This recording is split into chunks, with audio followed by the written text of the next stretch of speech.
Ça va faire du bruit, vous avez débusqué un peu sexy ce matin, sexy oui. Mais non, alors pour la pas bonne que cause, sexy, surtout, vous allez voir. que... Effectivement, ma chère Pascale, n'ayez pas peur. Je sais que quand on vous parle de sex appeal à 8h du matin, vous êtes terrorisés, mais rassurez-vous, je vais vous parler d'un décolleté. Je vais vous parler d'un décolleté, enfin même de plusieurs décolletés qui font l'actualité.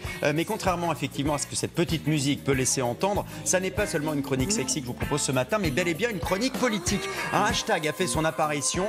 Je kiffe mon décolleté. Les femmes qui participent envoient une photo de leur corsage avec un petit message pour dire grosso modo qu'elles ont le droit de s'habiller comme elles le souhaitent sans risquer de se faire insulter. L'opération a été lancée samedi. Plus de 16 000 messages ont été publiés depuis avec des photos et ça continue encore aujourd'hui. Et je ne vous cache pas qu'avec la canicule, on devrait continuer à en voir quelques-uns des décolletés sur les réseaux sociaux ou même dans la rue dans les jours qui viennent. Bon, c'est venu comment cette idée, Christophe? C'est parti d'où? Tout est parti d'un message publié par une jeune femme en fin de semaine dernière sur Twitter qui racontait avoir été insultée dans la rue par un jeune homme parce qu'elle portait, soi-disant, en tout cas selon lui, un décolleté un peu trop plongeant. Et du coup, une chroniqueuse des grandes gueules, vous savez, d'RMC, Zora Habitant, en voyant ce message, a décidé de lancer un hashtag « Je kiffe mon décolleté » par solidarité avec cette jeune femme. Et ça a cartonné à la plus grande surprise de celle qui a créé ce hashtag, Zora Habitant. Écoutez.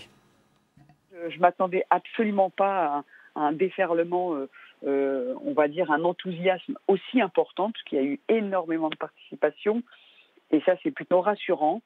Mais en même temps, il y a eu aussi beaucoup de gens qui ont continué à invectiver, à insulter. Ce hashtag m'a dépassée. Et je pense que j'ai créé une espèce d'envie de liberté, quoi, d'envie de dire « et puis merde », quoi. Et alors, je peux vous dire effectivement que ça s'écharpe sur les réseaux sociaux. Il y a beaucoup d'insultes en réponse à ces photos, d'insultes très agressives. Vous imaginez bien. Mais c'est quoi le sujet en fait? C'est-à-dire qu'il faudrait que les femmes portent des cols roulés toute l'année? C'est quoi le... La problématique, c'est un peu ça, effectivement. C'est-à-dire que ce qui est hallucinant, c'est qu'on voit également sur les réseaux sociaux beaucoup de reproches qui viennent d'autres femmes qui disent à ces femmes qui montrent donc leur décolleté qu'elles devraient avoir honte, qu'elles exhibent leur corps, que c'est scandaleux, etc. Et à l'inverse, preuve que le féminisme peut dépasser bien sûr le clivage homme-femme. Il y a beaucoup d'hommes qui soutiennent ce mouvement et qui disent oui, les femmes ont le droit de s'habiller comme elles le souhaitent. Il y a quoi que ça choque, franchement? Je pense que ça choque pas mal de monde. Pareil. Hein.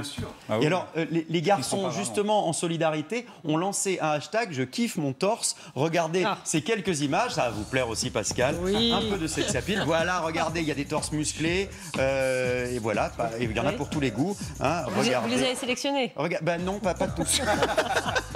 En tout cas, un peu de sex appeal pour commencer cette semaine qui s'annonce définitivement, je vous le dis, caniculaire. Voilà. Ça. Donc je peux à mon tour. Non, écoutez, vous allez nous épargner, mon très cher Christophe. Merci beaucoup. On adorerait, mais vous allez nous épargner pour l'instant.